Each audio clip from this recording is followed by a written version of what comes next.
I am the Tofu Golem. Please enjoy the video. You start in Chrome, open the browser and make sure you're using the profile that has the extension you want. Once the window is active, click the three-dot menu at the upper right, then choose More Tools and select Extensions.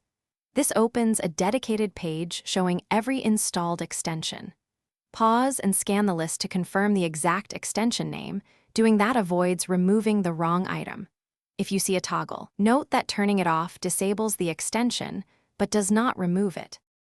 Now focus on the Extensions page. Each extension is presented as a card with its name, permissions, and a Remove button. You click Remove when you're sure, and then confirm the deletion in the pop-up.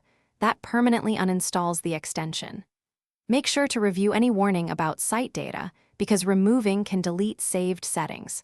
If you prefer a safer test, toggle the switch off first to disable it, which keeps data but stops activity and lets you monitor behavior before full deletion. Finish by restarting Chrome so background processes release memory and the removal fully takes effect.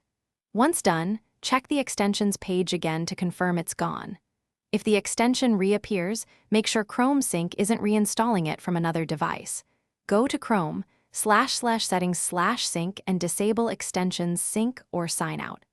If removal still fails, create a fresh user profile or use reset settings as a last resort. This clears problematic configs.